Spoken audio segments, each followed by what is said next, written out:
ಸಂವಿಧಾನ के ನೀನೆ ಶಿಲ್ಪಿಯು ದಾರಿದೀಪವು ನೀನೆ ಕಲಿಸಿಕೊಟ್ಟೆ ಸಮಾನತೆಯನ್ನು ಏಕತೆಯನ್ನು. ಪ್ರೀತಿಯ ಕೇಳುಗರಿಗೆಲ್ಲ ನಮಸ್ಕಾರ. ಇದು ಜನಧ್ವನಿ ರೇಡಿಯೋ 90.8 ಕಂಪನಾಂಕದಲ್ಲಿ ಸರಗೂರಿನಿಂದ ಪ್ರಸಾರವಾಗುತ್ತಿರುವ ಮೈಸೂರಿನ ಮೊಟ್ಟ ಮೊದಲ ಸಮುದಾಯ ರೇಡಿಯೋ. ನಾನು ನಿಮ್ಮ ರೇಡಿಯೋ ಗೆಳೆಯ ಶ್ರೀಕಾಂತ್ ಸರಗೂರು. ಪ್ರಿಯ ಕೇಳುಗರೆ, ತಮ್ಮೆಲ್ಲರಿಗೂ ಸಂವಿಧಾನ ಶಿಲ್ಪಿ ಡಾಕ್ಟರ್ BR ಅಂಬೇಡ್ಕರ್ ಜಯಂತಿಯ ಶುಭಾಶಯಗಳನ್ನು ತಿಳಿಸುತ್ತಾ ಇಂದಿನ BR ಅಂಬೇಡ್ಕರ್ ಜಯಂತಿಯ ವಿಶೇಷ ಕಾರ್ಯಕ್ರಮಕ್ಕೆ ಆತ್ಮೀಯವಾದ ಸ್ವಾಗತವನ್ನು ಕೋರುತ್ತಿದ್ದೇನೆ. ಸಂವಿಧಾನ ಶಿಲ್ಪಿ, ಸಮಾಜ ಸುಧಾರಕ, ಸಮಾನತೆಯ ಹರಿಕಾರ ಡಾಕ್ಟರ್ BR ಅಂಬೇಡ್ಕರ್ ಅವರ ಜನ್ಮದಿನವಾದ ಏಪ್ರಿಲ್ 14ರಂದು ಪ್ರತಿ ವರ್ಷ ಈ ಅಂಬೇಡ್ಕರ್ ಜಯಂತಿಯನ್ನು ಆಚರಿಸುವುದು ರೂಢಿ. ಈ ದಿನವನ್ನು ಭಾರತ ದೇಶಾದ್ಯಂತ ಸಮಾನತೆಯ ದಿನ ಎಂದು ಕೂಡ ಆಚರಿಸಲಾಗುವುದು. ಹೌದು, ಈ ದಿನದ ಅಂಬೇಡ್ಕರ್ ಜಯಂತಿಯ ವಿಶೇಷ ಕಾರ್ಯಕ್ರಮದಲ್ಲಿ ಅಂಬೇಡ್ಕರ್ ಅವರ ಜೀವನ ಚರಿತ್ರೆ, ಅವರ ಬಾಲ್ಯ, ಶಿಕ್ಷಣ, ಸಮುದಾಯದಲ್ಲಿ ತಂದಂಥ ಸುಧಾರಣೆಗಳಾಗಿರ್ಬೋದು, ದೇಶದಲ್ಲಿ ತಂದಂಥ ಪ್ರಗತಿಪರ ಚಿಂತನೆಗಳಾಗಿರ್ಬೋದು, ವಿದೇಶದಲ್ಲಿ ಅವರು ಮೂಡಿಸಿದಂಥ ಛಾಪ್ ಆಗಿರ್ಬೋದು, ಈ ಎಲ್ಲ ವಿಚಾರಗಳು ಒಳಗೊಂಡಂತೆ ಒಟ್ಟಾರೆಯಾಗಿ ಡಾಕ್ಟರ್ BR ಅಂಬೇಡ್ಕರ್ ಅವರ ಸಮಗ್ರ ಸಂಕ್ಷಿಪ್ತ ವಿವರವನ್ನು ಇಂದಿನ ಅಂಬೇಡ್ಕರ್ ಜಯಂತಿ ವಿಶೇಷ ಕಾರ್ಯಕ್ರಮದಲ್ಲಿ ಮಾಹಿತಿಯೊಂದಿಗೆ ನಮ್ಮ ಜೊತೆ ಹಂಚಿಕೊಳ್ಳಿಕ್ಕೆ ಈ ದಿನದ ವಿಶೇಷ ಕಾರ್ಯಕ್ರಮದಲ್ಲಿ ನಮ್ಮ ಜೊತೆ ಇದ್ದಾರೆ ಮೈಸೂರಿನ ಪ್ರಗತಿಪರ ಲೇಖಕರಾದಂತಹ ಶ್ರೀಯುತ ರಘೋತ್ತಮ ಹೋಬಾರ್ ಅವರು. ಬನ್ನಿ, ಅವರ ಕಾರ್ಯಕ್ರಮಕ್ಕೆ ಸ್ವಾಗತಿಸಿ ಈ ಎಲ್ಲ ವಿಚಾರಗಳ ಕುರಿತು ಮತ್ತಷ್ಟು ಮಾಹಿತಿಯನ್ನು ತಿಳಿದು ಬರೋಣ. ಸರ್, ತಮಗೆ ಕಾರ್ಯಕ್ರಮಕ್ಕೆ ಆತ್ಮೀಯವಾದ ಸ್ವಾಗತವನ್ನು ಕೋರ್ತಾ ಇದ್ದೀನಿ sir. Thank you sir. Sir, ಮೊದಲಿಗೆ ತಮಗೂ ಕೂಡ ಅಂಬೇಡ್ಕರ್ ಜಯಂತಿಯ ಶುಭಾಶಯಗಳನ್ನು ತಿಳಿಸೋದಕ್ಕೆ ಇಷ್ಟಪಡ್ತೀನಿ ಸರ್. ತಮಗೂ ಕೂಡ ಶುಭಾಶಯಗಳು. ಕೇಳುವರೆಲ್ಲರೂ ಕೂಡ ಬಾಬಾ ಸಾಹೇಬ್ ಅಂಬೇಡ್ಕರ್ ಅವರ ಜಯಂತಿಯ ಶುಭಾಶಯಗಳು. ಸರ್, ನಮ್ಮ ಭಾರತ ದೇಶದಲ್ಲಿ ನಾವು ಗಮನಿಸ್ತು ಅಂತಂದರೆ ಸ್ವಾತಂತ್ರ್ಯ ಪೂರ್ವದಲ್ಲಾಗಿರ್ಬೋದು, ಸ್ವಾತಂತ್ರ್ಯ ನಂತರದಲ್ಲಾಗಿರ್ಬೋದು, ಬಹಳಷ್ಟು ಗಣ್ಯರು ನಮ್ಮ ದೇಶಕ್ಕೆ ಬಹಳಷ್ಟು ತಮ್ಮದೇ ಆದ ಕೊಡುಗೆಯನ್ನು ನೀಡಿ ಹೋಗಿದ್ದಾರೆ. ಅಂಥವರಲ್ಲಿ ಪ್ರಮುಖವರಾದಂಥವರು ಬಾಬಾ ಸಾಹೇಬ್ ಡಾಕ್ಟರ್ BR ಅಂಬೇಡ್ಕರ್ ಅವರು. ಸರ್, ಏಪ್ರಿಲ್ 14 ಅವರ ಜನ್ಮದಿನ ಏನಿದೆ, ಆ ದಿನದಂದು ಪ್ರತಿ ವರ್ಷ ದೇಶಾದ್ಯಂತ ಅಂಬೇಡ್ಕರ್ ಜಯಂತಿಯನ್ನಾಗಿರ್ಬೋದು, ವಿಶೇಷವಾಗಿ ಸಮಾನತೆಯ ದಿನ ಎಂದು ಕೂಡ ಆಚರಿಸ್ಕೊಂಡು ಬರಲಾಗ್ತಿರುವಂಥದ್ದು ಒಂದು ವಿಶೇಷತೆ ಸರ್. ಈ ನಿಟ್ಟಿನಲ್ಲಿ ನೋಡ್ತು ಅಂದರೆ ಡಾಕ್ಟರ್ BR ಅಂಬೇಡ್ಕರ್ ಅವರ ಜಯಂತಿಯ ಆಚರಣೆಯ ಪ್ರಾಮುಖ್ಯತೆ ಮತ್ತು ವಿಶೇಷತೆ ಕುರಿತು ಮಾಹಿತಿಯನ್ನು ಹಂಚಿಕೊಳ್ಳಿ ಸರ್. ಶ್ರೀಕಾಂತ್ ಅವರೇ, ಅಂಬೇಡ್ಕರ್ ಜಯಂತಿಯ ಪ್ರಾಮುಖ್ಯತೆ ಮತ್ತು ವಿಶೇಷತೆ ಏನು ಅಂತಕ್ಕಂಥದ್ದು ತಮ್ಮ ಮೊದಲ ಪ್ರಶ್ನೆ. ಖಂಡಿತ ಈ ಪ್ರಶ್ನೆನ ನಾನು ತುಂಬ ಗೌರವಪೂರ್ವಕವಾಗಿ ಸ್ವಾಗತ ಮಾಡ್ತಿದ್ದೀನಿ. ಯಾಕೆ ನಾವು ಅಂಬೇಡ್ಕರ್ ಜಯಂತಿಯನ್ನು ಆಚರಿಸಬೇಕು ಅಂತಕ್ಕಂಥದ್ದು, ಪ್ರಾಮುಖ್ಯತೆ ಏನು ಮತ್ತು ಅದರ ಸ್ಪೆಷಾಲಿಟಿ, ವಿಶೇಷತೆ ಏನು ಅಂತಕ್ಕಂಥದ್ದು. ನೋಡಿ, ಭಾರತ ದೇಶ ಜಾತಿ ವ್ಯವಸ್ಥೆಯಿಂದ ಕೂಡಿರ್ತಕ್ಕಂಥ ದೇಶ. ಪ್ರಪಂಚದ ಯಾವುದೇ ಭಾಗದಲ್ಲೂ ಕೂಡ ಈ ಥರದ ಜಾತಿ ವ್ಯವಸ್ಥೆ ಇಲ್ಲ. ಹೌದು. ಯಾಕಪ್ಪ ಅಂತಂದರೆ ಇಲ್ಲಿ 6000ಕ್ಕೂ ಹೆಚ್ಚು ಜಾತಿಗಳು ಇವೆ. ಅದು ಎಂಥ ಜಾತಿಗಳು ಅಂತಂದರೆ ಅದು ಶ್ರೇಣೀಕೃತ ಜಾತಿ ವ್ಯವಸ್ಥೆ. ಆ 6000 ಜಾತಿಗಳು ಒಂದೇ ಸಮತಳದಲ್ಲಿ ಇಲ್ಲ. ಅದರ ಬದಲಾಗಿ ಒಂದು ಏಣಿಯ ಆಕಾರದಲ್ಲಿ ಒಬ್ಬರ ಮೇಲೆ ಒಬ್ಬರು 6000 ಜಾತಿಗಳು ಒಬ್ಬರ ಮೇಲೆ ಒಬ್ಬರು ಇರತಕ್ಕಂಥ ವ್ಯವಸ್ಥೆ. ಇದನ್ನು ನಾವು ಶ್ರೇಣೀಕೃತ ಜಾತಿ ವ್ಯವಸ್ಥೆ ಅಂತ ಕರಿತೀವಿ. ಇಲ್ಲಿ ಆ ಶ್ರೇಣೀಕೃತ ಜಾತಿ ವ್ಯವಸ್ಥೆಯಲ್ಲಿ ಸ್ವಾಭಾವಿಕವಾಗಿ ಅಲ್ಲಿ ಉಂಟಾಗ್ತಕ್ಕಂಥದ್ದು ಅಥವಾ ಕಂಡು ಬರ್ತಕ್ಕಂಥದ್ದು ಅಸಮಾನತೆ ಅಥವಾ ಇನ್ಇಕ್ವಾಲಿಟಿ ಅಂತ ಏನು ಕರಿತೀವಿ ಅದು. ಈ ಅಸಮಾನತೆ ಯಾವ ಕ್ಷೇತ್ರದಲ್ಲಿದೆ? ಶಿಕ್ಷಣ, ಅಲ್ಲೂ ಕೂಡ ಅಸಮಾನತೆ. ಉದ್ಯೋಗ, ಅಲ್ಲೂ ಕೂಡ ಅಸಮಾನತೆ. ಮತ್ತು ವ್ಯಾಪಾರ, ವ್ಯವಹಾರ ಅಥವಾ ಭೂ ಹಂಚಿಕೆ, ರಾಜಕೀಯ ಅಧಿಕಾರ ಇರ್ಬೋದು, ಮತ್ತು ಎಲ್ಲ ಆರ್ಥಿಕ ಕ್ಷೇತ್ರಗಳಿರ್ಬೋದು, ಪ್ರತಿಯೊಂದು ಕ್ಷೇತ್ರದಲ್ಲೂ ಕೂಡ ಅಸಮಾನತೆ. ಅಂದರೆ ಸಮಾಜದ ತಳಜಾತಿಗಳು ಅದು ಯಾವುದೇ ಇರ್ಬೋದು, ಅದು ನೂರಾರು ಜಾತಿಗಳಿವೆ. ತಳ ಜಾತಿಗಳು ಅಥವಾ ತಳ ಸಮುದಾಯಗಳು ಅಂತ ನಾವೇನು ಕರಿತೀವಿ, ಆ ಜಾತಿಗಳು ಎಲ್ಲ ಬಗೆಯ ಅವಕಾಶಗಳಿಂದ ಏನಾಗಿವೆ, ವಂಚಿತವಾಗಿವೆ. ಹಾಗಿದ್ದರೆ ನಾವು ಬರೀ ಯಾವುದಾದ್ರು ವ್ಯಕ್ತಿಯ ಜಯಂತಿಯನ್ನು ಆಚರಿಸಬೇಕು, ಯಾವುದಾದ್ರು ವ್ಯಕ್ತಿಯ ಒಂದು ಮಹತ್ವವನ್ನು ಕುರಿತು ಮಾತಾಡಬೇಕು ಅಂತ ಈಗಿನ ಕಾಲದಲ್ಲಿ ಅಂದಾಗ ಕೇವಲ 6000 ಜಾತಿಗಳಲ್ಲಿರ್ತಕ್ಕಂಥ ಉನ್ನತ ಜಾತಿಗಳ ವ್ಯಕ್ತಿಗಳನ್ನು ಮಾತ್ರ ನಾವು ಪೂಜೆ ಮಾಡಬೇಕಾ ಮತ್ತು ಅಥವಾ ಅವ್ರ ಬಗ್ಗೆ ಮಾತ್ರ ತಿಳ್ಕೋಬೇಕಾ? ಹಂಗೆ ತಿಳ್ಕೊಂಡ್ರೆ ಮಾತ್ರ ನಮ್ಮ ದೇಶದಲ್ಲಿ ಸಮಾನತೆ ಸಾಧ್ಯ ಆಗುತ್ತಾ? ಖಂಡಿತ ಇಲ್ಲ. ಈ ನಿಟ್ಟಿನಲ್ಲಿ ಹೇಳೋದಾದರೆ ಸಮಾಜದ ತಳ ಸಮುದಾಯಗಳ ವ್ಯಕ್ತಿಗಳಿಗೂ ಕೂಡ ಏನು ಪ್ರಾತಿನಿಧ್ಯ ಸಿಗಬೇಕು. ಸೊ ಆ ಪ್ರಾತಿನಿಧ್ಯವನ್ನು ಕೊಟ್ಟಾಗ ಎಲ್ಲರಿಗೂ ಕೂಡ ಏನಾಗುತ್ತಪ್ಪ ಅಂತಂದರೆ ಎಸ್ ನಾವು ಕೂಡ ಈ ಸೊಸೈಟಿಯಲ್ಲಿ ರೆಕಗ್ನೈಸ್ ಆಗಿದ್ದೀವಿ, ನಮ್ಮನ್ನು ಕೂಡ ಗುರುತಿಸ್ತಾರೆ ಅಂತಕ್ಕಂಥ ಒಂದು ಸಂದೇಶ ಹೋಗ್ತದೆ. ಆ ಕಾರಣಕ್ಕೋಸ್ಕರವಾಗಿ ಸಮಾಜದ ಅತ್ಯಂತ ಕಟ್ಟಕಡೆಯ ಒಂದು ವರ್ಗದಲ್ಲಿ ಜನಿಸಿರ್ತಕ್ಕಂಥ ಬಾಬಾ ಸಾಹೇಬ್ ಅಂಬೇಡ್ಕರ್ ಅವರ ಜಯಂತಿಯನ್ನು ನಾವು ಇಡೀ ದೇಶದಾದ್ಯಂತ ಆಚರಿಸ್ತೀವಿ. ಮತ್ತೊಂದು ಜೊತೆಗೆ ಸೇರಿಸೋದಾದರೆ not only in our country, ಪ್ರಪಂಚದಾದ್ಯಂತ ಇವತ್ತು ಆಚರಿಸಿದ್ದಾರೆ. ಸೊ ಅದರಿಂದ ಪ್ರತಿಯೊಬ್ಬರು ಕೂಡ ಪ್ರಾತಿನಿಧ್ಯ ರೆಪ್ರೆಸೆಂಟೇಷನ್ ಕೊಡ್ತಕ್ಕಂಥ ಮುಖ್ಯ ಉದ್ದೇಶವಾಗಿ ಇಟ್ಕೊಂಡು ಮುಖ್ಯವಾಗಿ ನಾವು ಬಾಬಾ ಸಾಹೇಬ್ ಅಂಬೇಡ್ಕರ್ ಅವರ ಜಯಂತಿಯನ್ನು ಆಚರಣೆ ಮಾಡ್ತಕ್ಕಂಥದ್ದು. ಸರ್, ಹಾಗಿದ್ರೆ ಡಾಕ್ಟರ್ ಬಿ ಆರ್ ಅಂಬೇಡ್ಕರ್ ಅವರ ಜನನ ಆಗಿರ್ಬೋದು, ಬಾಲ್ಯ ಜೀವನ ಆಗಿರ್ಬೋದು, ಆ ಸಂದರ್ಭದಲ್ಲಿ ಹೇಗಿತ್ತು ಸರ್? ಈ ಶಿಕ್ಷಣ ಅಂತ ಪಡೆಯಲು ಹೊರಟಂಥ ಸಂದರ್ಭದಲ್ಲಿ ಅವ್ರಿಗೆ ಸಮುದಾಯದಿಂದ ಎದುರಾದಂಥ ಸವಾಲುಗಳಾಗಿರ್ಬೋದು, ಇದನ್ನೆಲ್ಲ ಅವರು ಯಾವ ರೀತಿಯೆಲ್ಲ ಬಗೆಹರಿಸಿ ಮುನ್ನಡೆದರು ಸರ್? ಖಂಡಿತ ಉತ್ತಮವಾದ ಪ್ರಶ್ನೆ. 1891 ಬಾಬಾ ಸಾಹೇಬ್ ಅಂಬೇಡ್ಕರ್ ಅವರು ಜನಿಸಿದಂತಹ ವರ್ಷ 1891 ಏಪ್ರಿಲ್ 14. ಸೊ ನಾವು ಆಗ ಭಾರತದ ಶೈಕ್ಷಣಿಕ ಮತ್ತು ಸಾಮಾಜಿಕ ವ್ಯವಸ್ಥೆ ಹೇಗಿತ್ತು? ಖಂಡಿತ ತುಂಬ ನಿಕೃಷ್ಟ ಸ್ಥಿತಿಯಲ್ಲಿತ್ತು. ಉದಾಹರಣೆಗೆ 1901 ಜನಗಣತಿಯನ್ನು ತಗೊಳ್ಳೋದಾದರೆ ಆಗ ಭಾರತದ ಸಾಕ್ಷರತೆ ಪ್ರಮಾಣ ಕೇವಲ 5% ಇವತ್ತು 85-90 ಆಸುಪಾಸಿನಲ್ಲಿರ್ಬೋದು ನಮ್ಮ ದೇಶದ ಸಾಕ್ಷರತೆ. ಆದರೆ 1901 ನಾನು ಹೇಳ್ತಾ ಇರ್ತಕ್ಕಂಥದ್ದು ಅಂದರೆ ಅಂಬೇಡ್ಕರ್ ಅವರು ಹುಟ್ಟಿದಂಥ ಕಾಲಘಟ್ಟದಲ್ಲಿ ನಮ್ಮ ದೇಶದ ಸಾಕ್ಷರತೆ ಪ್ರಮಾಣ ಕೇವಲ 3%-4% ಅಥವಾ 5% ಅಷ್ಟೇ ಮ್ಯಾಕ್ಸಿಮಮ್. ಅಂದರೆ ಇನ್ನು 95% ಜನ ಶಿಕ್ಷಣದಿಂದ ವಂಚಿತರಾಗಿದ್ದರು. ಸೊ ಹಾಗಿದ್ರೆ ನಾವು ತಿಳ್ಕೋಬೇಕು, ನಾಟ್ ಓನ್ಲಿ ಏನು ಶೋಷಿತ ಸಮುದಾಯಗಳ ಮಾತ್ರ ಅಲ್ಲ, ಸಮಾಜದ 95% ಜನ, ಕೇವಲ ಒಂದು 5% ಜನವನ್ನು ಹೊರತುಪಡಿಸಿ ಇನ್ನು 95% ಜನ ಶಿಕ್ಷಣ ವಂಚಿತರಾಗಿದ್ದರು. ಅಂತಹ ಒಂದು ವಾತಾವರಣದಲ್ಲಿ ಶಿಕ್ಷಣವೇ ಇಡೀ ಸಮಾಜ ವಂಚಿತವಾಗಿದ್ದಂಥ ಕಾಲದಲ್ಲಿ ಹುಟ್ಟಿದಂಥವರು ಬಾಬಾ ಸಾಹೇಬ್ ಅಂಬೇಡ್ಕರ್ ಅವರು 1891. ಹಾಗಿದ್ರೆ ಬಾಬಾ ಸಾಹೇಬ್ ಅಂಬೇಡ್ಕರ್ ಅವರು ಹುಟ್ಟಿದ್ದು ಒಂದು ಅಸ್ಪೃಶ್ಯ ಸಮುದಾಯದಲ್ಲಿ, ಏನು ಮಹಾರಾಷ್ಟ್ರದ ಮಹಾರ್ ಅಂತಕ್ಕಂಥ ಒಂದು ಅಸ್ಪೃಶ್ಯ ಸಮುದಾಯದಲ್ಲಿ ಬಾಬಾ ಸಾಹೇಬ್ ಅಂಬೇಡ್ಕರ್ ಹುಟ್ಟಿದ್ದು. ಮತ್ತು ಅವರು ಹುಟ್ಟಿದಂಥ ಸ್ಥಳ ಮಹವ್ ಅಂತ ಕರಿತೀವಿ. ಅದು ಮಹವ್ ಅಂತಂದ್ರೆ ಅದೊಂದು ಹಳ್ಳಿ ಅಲ್ಲ, ಅದು MHOW ಅಂತ. MHOW ಅಂತಂದರೆ military head quarter of war ಅಂತ. ಅಂದರೆ ಅದು ಈಗಿನ ಮಧ್ಯಪ್ರದೇಶದಲ್ಲಿ ಆ ಒಂದು ಸ್ಥಳ ಇದೆ, MHOW. ಅದನ್ನು ನಾವು ಮಹವ್ ಅಂತ ಉಚ್ಚಾರಣೆ ಮಾಡ್ತೀವಿ. ಏನು military head quarter of war ಅಂತಂದರೆ ಆವಾಗ ಬ್ರಿಟಿಷರ ಒಂದು ಆಡಳಿತದಲ್ಲಿ ಅಂಬೇಡ್ಕರ್ ಅವರ ತಂದೆ ಸುಬೇದಾರ್ ಮಾಲೋ ರಾಮ್ಜಿ ಸಕ್ಪಾಲ್ ರವರು ಮಿಲಿಟರಿಯಲ್ಲಿ ಬ್ರಿಟಿಷ್ ಸೈನ್ಯದಲ್ಲಿ ಸುಬೇದಾರ್ ಹುದ್ದೆಯನ್ನು ಕೆಲಸ ಮಾಡ್ತಿದ್ರು, ಸುಬೇದಾರ್ ಆಗಿ. ಸೊ ಆ ಒಂದು ಸಂದರ್ಭದಲ್ಲಿ ಅವರು ಆ ಮಿಲಿಟರಿ ಹೆಡ್ ಕ್ವಾರ್ಟರ್ಸ್ನಲ್ಲಿ ಇದ್ದರು. ಸೊ ಆ ಒಂದು ಸಂದರ್ಭದಲ್ಲಿ ಆ ಮಿಲಿಟರಿ ಹೆಡ್ ಕ್ವಾರ್ಟರ್ಸ್ನಲ್ಲಿ ಅಥವಾ ಮಹವ್ ಅಂತಕ್ಕಂಥ ಸ್ಥಳದಲ್ಲಿ ಬಾಬಾ ಸಾಹೇಬ್ ಅಂಬೇಡ್ಕರ್ ಅವರು ರಾಮ್ಜಿ ಸಕ್ಪಾಲ್ ಮತ್ತು ಭೀಮಾಬಾಯಿ ದಂಪತಿಗಳಿಗೆ 14ನೇ ಮಗನಾಗಿ ಜನಿಸಿದರು.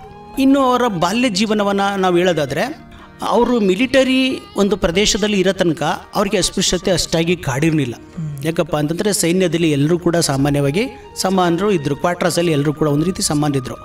ಆದರೆ ಸ್ವಲ್ಪ ದಿನಗಳ ನಂತರ ಬಾಬಾ ಸಾಹೇಬ್ ಅಂಬೇಡ್ಕರ್ ಅವರ ಕುಟುಂಬ ಮುಂಬೈನ ಒಂದು ನಗರಕ್ಕೆ ಏನಾಗುತ್ತೆ, ಶಿಫ್ಟ್ ಆಗುತ್ತೆ.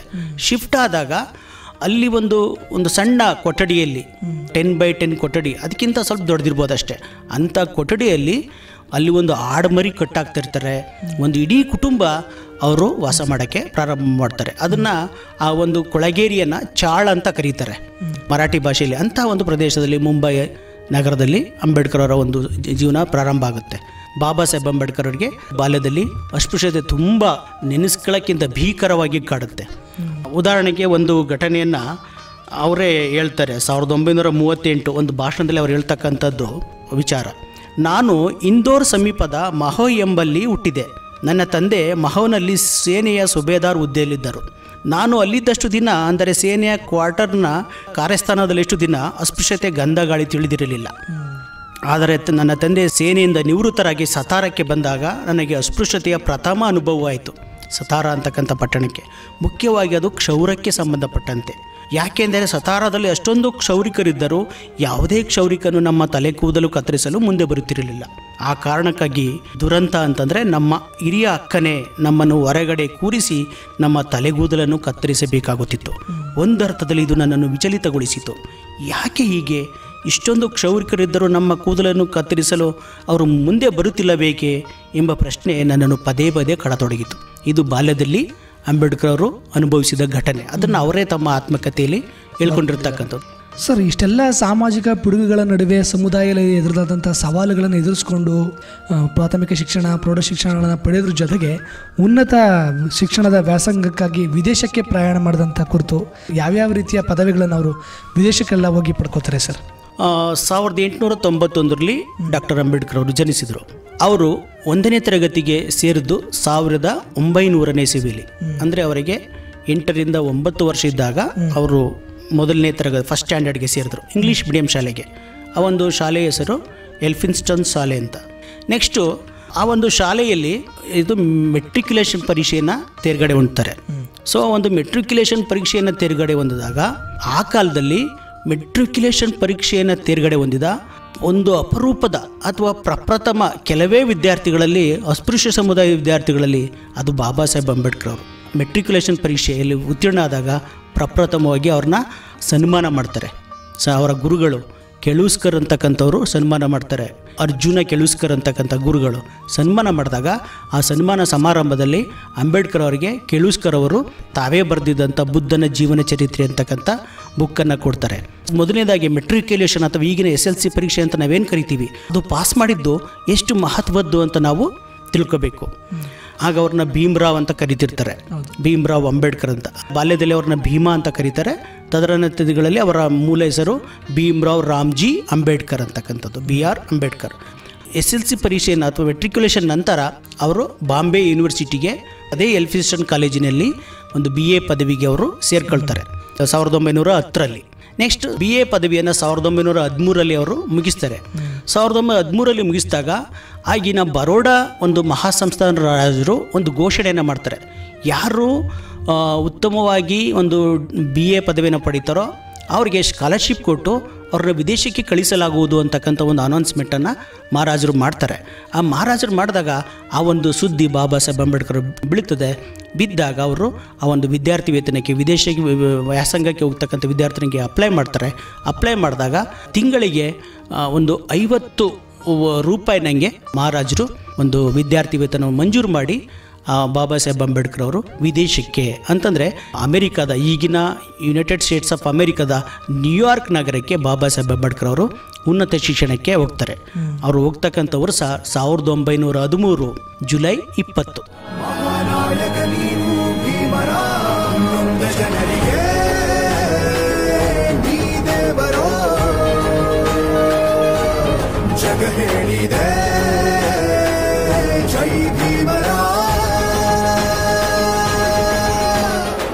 ಅಮೆರಿಕದ ನ್ಯೂಯಾರ್ಕ್ ನಗರದ ಕೊಲಂಬಿಯಾ ವಿಶ್ವವಿದ್ಯಾನಿಲಯದಲ್ಲಿ ಪ್ರಥಮವಾಗಿ MA ಪದವಿಗೆ ಜಾಯ್ನ್ ಆಗ್ತಾರೆ.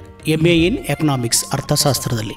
MA ವಿಷಯದಲ್ಲಿ ಅವ್ರು ತಗೊಳ್ತಕ್ಕಂಥದ್ದು ಬ್ರಿಟಿಷ್ ಪ್ರಾಂತ್ಯದಲ್ಲಿ, ಏನು ಈಸ್ಟ್ ಇಂಡಿಯಾ ಕಂಪನಿ ಅಂತ ನಮ್ಮ ದೇಶವನ್ನು ಆಗ ಆಳ್ವಿಕೆ ಮಾಡಿತ್ತು, ಆ ಒಂದು ಈ ಕಂಪನಿಯಲ್ಲಿ ಯಾವ ಥರ ಹಣಕಾಸು ಒಂದು ವ್ಯವಹಾರ ನಡೀತಿತ್ತು, ಅದರ ಒಂದು ಸಮಸ್ಯೆಗಳೇನು ಅಂತಕ್ಕಂಥದ್ದು.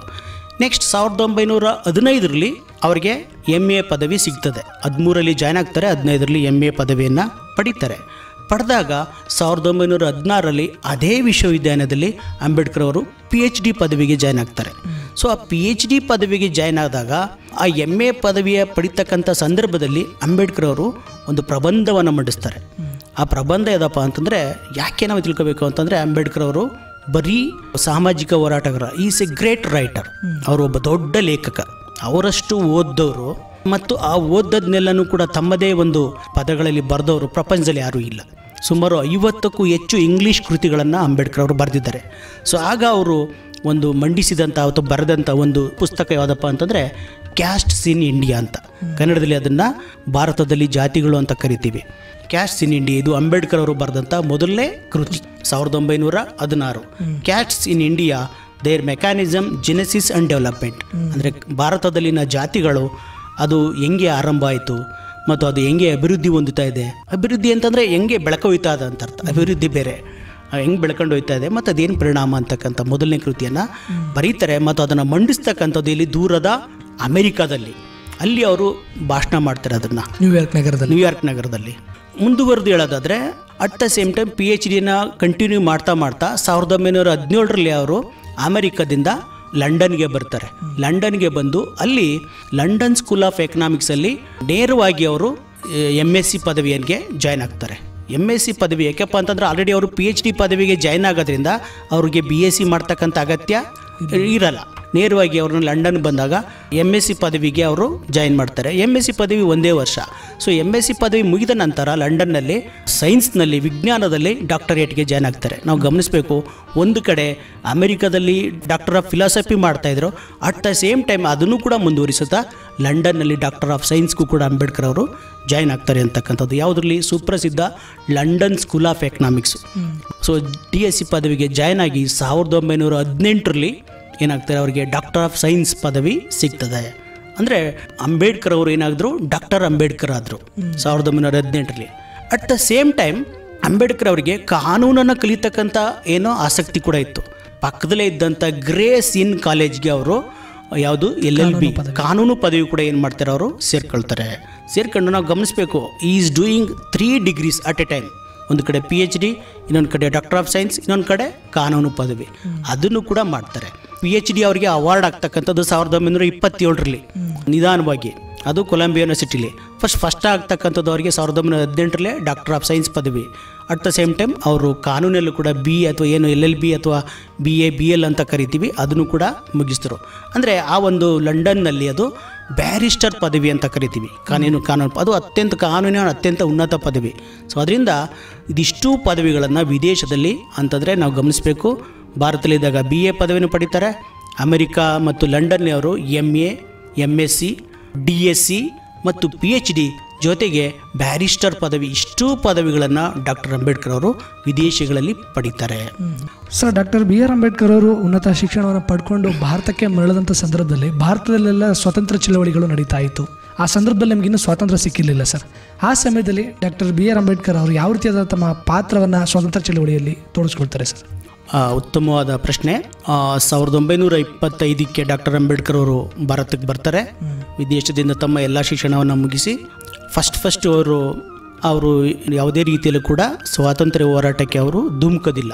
ಯಾಕಪ್ಪ ಅಂತಂದರೆ ಅವರ ಒಂದು ನಿಲುವೇನಾಗಿತ್ತಪ್ಪ ಅಂತಂದರೆ, ನಮ್ಮ ದೇಶದಲ್ಲಿ ನಿಜವಾದ ಸ್ವಾತಂತ್ರ್ಯ ಈ ದೇಶದ ಶೋಷಿತ ಸಮುದಾಯಗಳಿಗೆ ಸಿಕ್ಕಿಲ್ಲ ಅಂತಕ್ಕಂಥದ್ದು. ಅದನ್ನು ನಾವು ಸಾಮಾಜಿಕ ಸ್ವಾತಂತ್ರ್ಯ ಅಂತ ಕರಿತೀವಿ. ಏನು ಗಾಂಧಿ, ನೆಹರು ಮತ್ತಿತರರು ಹೋರಾಡ್ತಿದ್ದಂಥದ್ದು ರಾಜಕೀಯ ಸ್ವಾತಂತ್ರ್ಯಕ್ಕಾಗಿ ಹೋರಾಟ ಮಾಡ್ತಿದ್ರು. ಯಾರಿಂದ ರಾಜಕೀಯ ಸ್ವಾತಂತ್ರ್ಯಕ್ಕಾಗಿ? ಬ್ರಿಟಿಷರಿಂದ ರಾಜಕೀಯ ಸ್ವಾತಂತ್ರ್ಯಕ್ಕಾಗಿ. ಆದರೆ ದುರಂತ ಅಂತಂದರೆ ಭಾರತದಲ್ಲಿದ್ದಂಥ ತಳ ಸಮುದಾಯಗಳಿಗೆ ಮೇಲ್ವರ್ಗಗಳಿಂದ, ಮೇಲ್ಜಾತಿಗಳಿಂದ ಏನು ಸಿಕ್ಕಿರಲಿಲ್ಲ? ಸ್ವಾತಂತ್ರ್ಯ ಸಿಕ್ಕಿರಲಿಲ್ಲ. ಸೊ ಅಂಥ ಸ್ವಾತಂತ್ರ್ಯವನ್ನು ಪಡ್ಕೊಳ್ಳದೆ ನಾನು ಬ್ರಿಟಿಷರಿಂದ ಪಡೀತಕ್ಕಂಥ ರಾಜಕೀಯ ಸ್ವಾತಂತ್ರ್ಯಕ್ಕೆ ನಾನು ಯಾಕೆ ಧುಮುಕಬೇಕು ಅಂತಕ್ಕಂಥ ಪ್ರಶ್ನೆ ಅವ್ರನ್ನ ಕಾಡಿರ್ಬೋದು. ಸೊ ಅದರಿಂದ ಅವರು ನೀವು ಹೇಳ್ತಕ್ಕಂಥ ಸ್ವಾತಂತ್ರ್ಯ ಹೋರಾಟದಲ್ಲಿ ಅವರು ಭಾಗಿಯಾಗಿಲ್ಲ.